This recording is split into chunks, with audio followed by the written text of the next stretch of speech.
Happy Easter, everybody. I hope everybody's having a great day today. So let me ask you something. Have you ever stopped and wondered, why Easter eggs? Why do we have eggs associated with the Easter holiday? Well, the reason behind that is really fascinating. First of all, as far back in recorded history as we're aware of, the egg has always been symbolic of this theme of rebirth, rejuvenation, resurrection.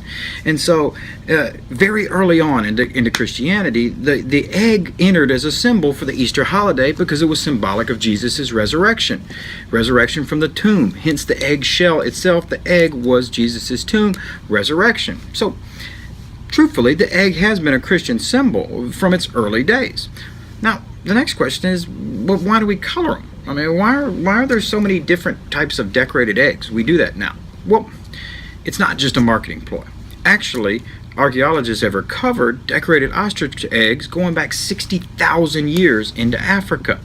In addition to that, you can find decorated eggs in the tombs of the Egyptians and Sumerians 5,000 years ago. So people were decorating eggs for a very, very long time. Now, early Christians in Mesopotamia had the egg symbol and recognized the decorating from the egg symbol that had come from other cultures and other themes.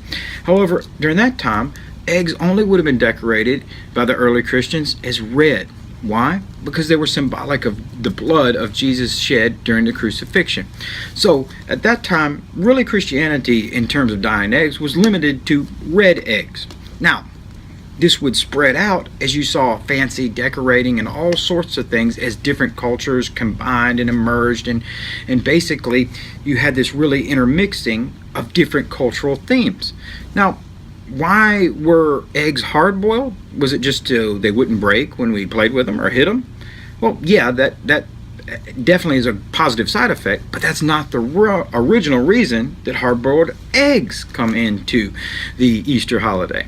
Actually, that we can thank to the Orthodox Christian churches. See, during the 40 days of fast from Lent, somebody had to do something in terms of the eggs. The eggs wouldn't have kept that long. So in order to keep the eggs from going bad, you had to hard boil them. Hence why in a lot of customary cultures during the break the fast, most people will have hard boiled eggs.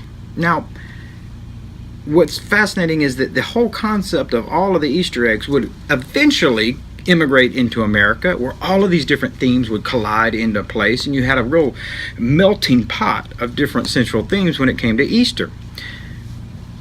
Where does the Easter bunny come from hiding eggs? Well, we can thank the German Protestant immigrants for that one, because German Protestants at the time had this concept of this mythological rabbit that hid eggs on Easter, because the rabbit was always associated with a springtime symbol of fertility.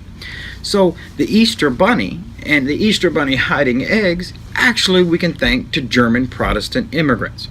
And that's what makes all of it so fascinating. See, it's a demonstration that culture isn't enriched. Life is not made more beautiful by isolationism or staying over here or being afraid of things that are different. It's actually enriched by inclusion.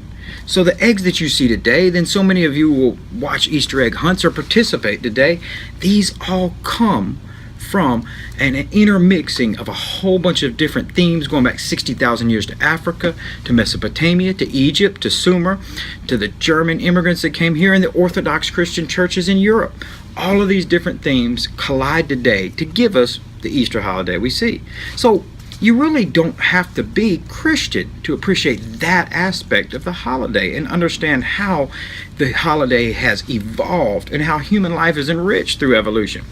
I'm Jewish, but I can still appreciate that is an amazing thing to see how human beings and humanity and civilization will evolve and adapt through modern times, and through addition of different cultures, things emerge that become just a better form of what we had when we had it all over the place. So for a lot of people, Easter is a Christian holiday, but indeed there's a lot of people that celebrate it as a secular holiday, more of a family type holiday. There's others that may just not celebrate it at all. But either way, no matter what you look at this day as being, I think we all can kind of get a little something from the theme that comes out of Easter, and indeed it can enrich our own lives. So consider that. Consider how it is the Easter egg came into being And remember that as you go through your life, you gain value by including, not excluding things. So happy Easter, everybody. Or for fellow Jews like me, Chag Sameach, Boker Tov. And for anybody else, just happy day. I mean, just the fact that you're alive and you can enjoy this day, do so. Because you never know what tomorrow brings. And I mean that in a good way. Tomorrow could be miraculous. So no matter where you're at, what you're doing, always remember, life is enriched by inclusion, not exclusion. And, who knows 5,000 years from now what our Easter eggs will look like. But it's fascinating to think. So, y'all have a good day. Take care, and we'll talk later. Bye.